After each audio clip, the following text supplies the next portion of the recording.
La divine volonté, pas à pas, par Safia, petite épouse de l'Esprit Saint.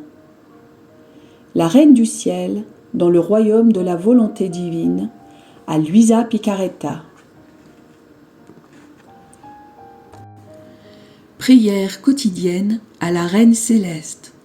Au nom du Père qui m'a créé, et du Fils qui m'a racheté, et du Saint-Esprit qui me sanctifie. Amen. Fiat voluntas tua. Reine immaculée, ô céleste maman, en ce mois qui t'est consacré, je me place sur tes genoux maternels, m'abandonnant entre tes bras, comme ton enfant chéri, et te demandant avec véhémence la plus grande de toutes les grâces, celle que tu m'admettes à vivre dans le royaume de la divine volonté. Sainte Maman, toi qui es la reine de ce royaume, permets que j'y vive en tant que ton enfant. Que ce royaume soit rempli de tes enfants. Je me confie à toi afin que tu y guides mes pas et que, soutenu par ta main maternelle, tout mon être vive constamment dans la divine volonté. Tu seras ma maman. À toi, ma maman, je confie ma volonté pour que tu l'échanges contre celle de Dieu et qu'ainsi je sois assurée de ne jamais quitter cette divine volonté. Je te supplie de m'éclairer afin que je comprenne bien ce qu'est la divine volonté.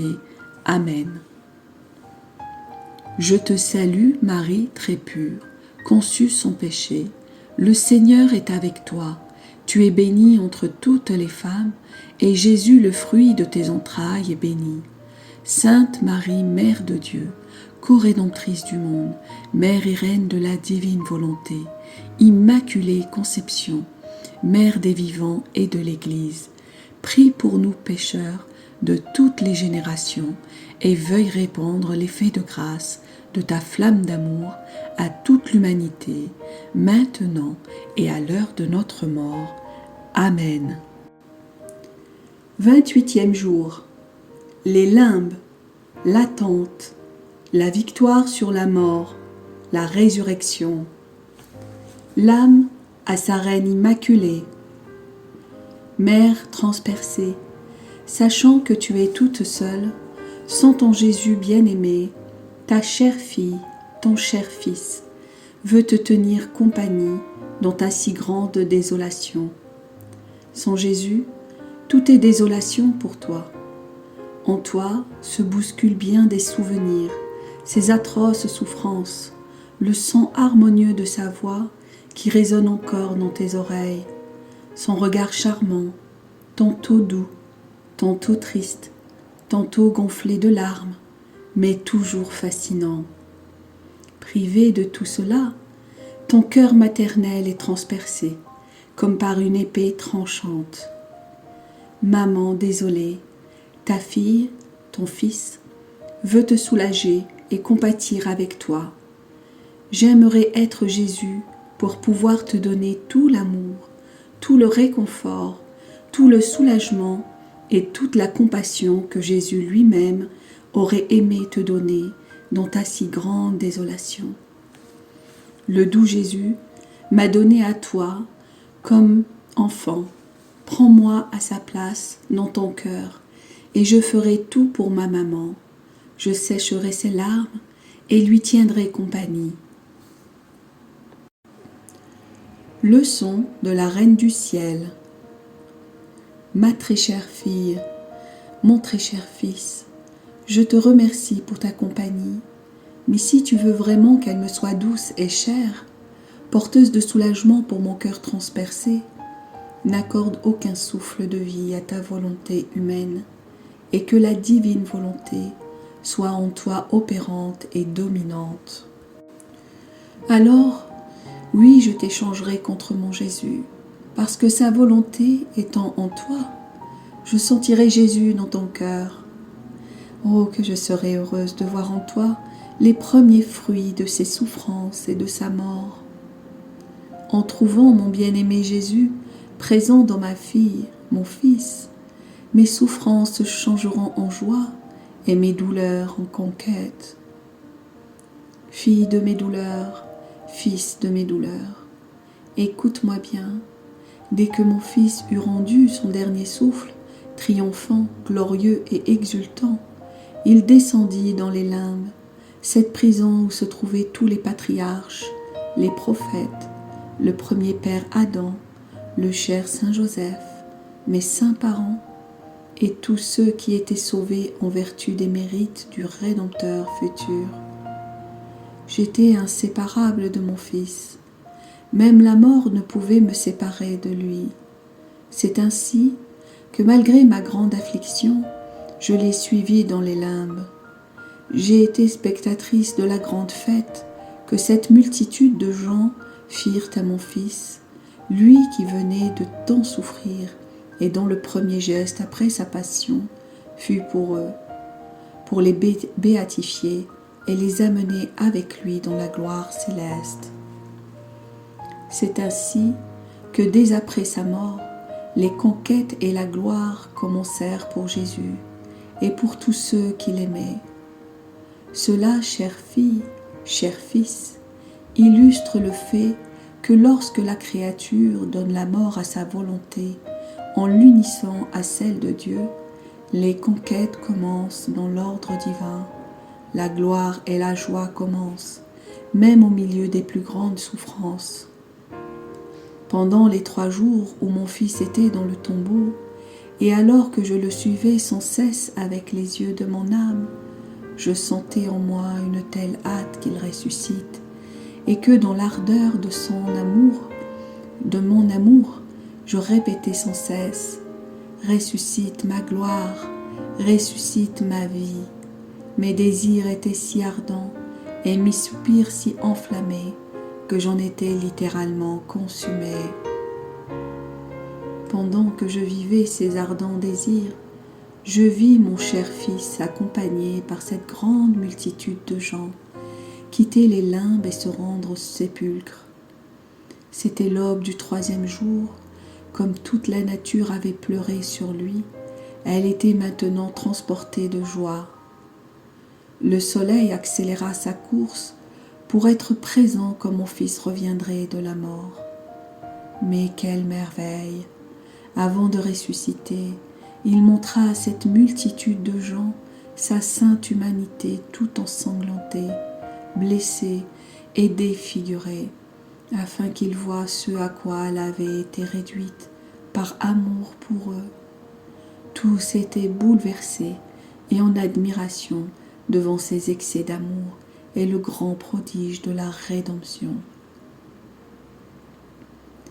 Ma fille, mon fils, comme j'aurais désiré ta présence au moment de la résurrection de mon fils. Il était toute majesté. Sa divinité unie à son âme fit jaillir des mers de lumière et de beauté féerique, au point de remplir le ciel et terre. Triomphalement, en faisant usage de sa puissance, il commanda à son humanité morte de recevoir de nouveau son âme et de ressusciter pour une vie immortelle. Quel acte solennel! Mon cher Jésus triompha de la mort en disant: « Mort, tu ne seras plus mort, mais vie. » Par cet acte triomphal, il confirma qu'il était homme et Dieu. Il confirma sa doctrine, ses miracles, la vie des sacrements et la vie entière de l'Église.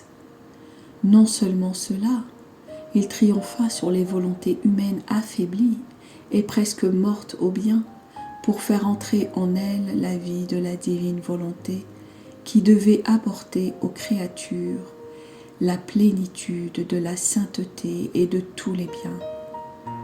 En même temps, il sema dans tous les corps le germe de leur résurrection à la gloire éternelle. Ma fille, mon fils, la résurrection de mon fils renferme tout, dit tout, confirme tout. Elle est l'acte le plus solennel qu'il fit par amour pour les créatures. Écoute-moi bien encore, chère fille, cher fils. Je veux te parler comme une maman qui aime beaucoup son enfant, en t'expliquant ce que signifie accomplir la volonté de Dieu et en vivre. Mon fils et moi, nous sommes pour toi des exemples. Nos vies furent remplies de souffrances, de pauvreté et d'humiliation, au point que mon fils bien-aimé mourut de souffrance. Mais dans tout cela coulait la divine volonté. La divine volonté était la vie de nos souffrances. Elle nous rendit vainqueurs et triomphants au point de changer la mort en vie. En voyant ce grand bien, nous nous offrions volontairement à la souffrance. Parce que la divine volonté était en nous, personne ne pouvait nous en imposer. Souffrir était en notre pouvoir et nous appelions la souffrance comme la nourriture et le triomphe de la rédemption, afin de pouvoir apporter tous les biens au monde entier. Ma chère fille, mon cher fils, si ta vie était souffrance en comme centre la divine volonté, sois certaine que le doux Jésus t'emploiera avec tes souffrances pour donner aide, lumière et grâce à tout l'univers. Prends courage, parce que la volonté divine peut faire des choses grandioses partout où elle règne. En toutes circonstances, mire-toi en moi et en ton doux Jésus, et va de l'avant. L'âme à sa reine immaculée. Sainte Maman, si tu m'aides et me protèges sous ton manteau, en étant ma sentinelle céleste, je suis certaine que je pourrai convertir toutes mes souffrances en volonté de Dieu, et que je pourrai te suivre pas à pas dans les chemins infinis de la divine volonté. Le charme de ton amour maternel et ta puissance seront alors vainqueurs de ma volonté, laquelle tu échangeras contre la divine volonté. Par conséquent, ô ma mère, je me confie à toi et m'abandonne totalement entre tes bras maternels. Petite pratique. Pour m'honorer aujourd'hui, tu diras 7 fois, non pas ma volonté, mais celle de Dieu, en offrant tes souffrances pour obtenir la grâce de toujours accomplir la volonté de Dieu. Oraison jaculatoire. Ma maman chérie, par la résurrection de ton Fils, fais-moi ressusciter dans la divine volonté. Amen. Fiat voluntas tua.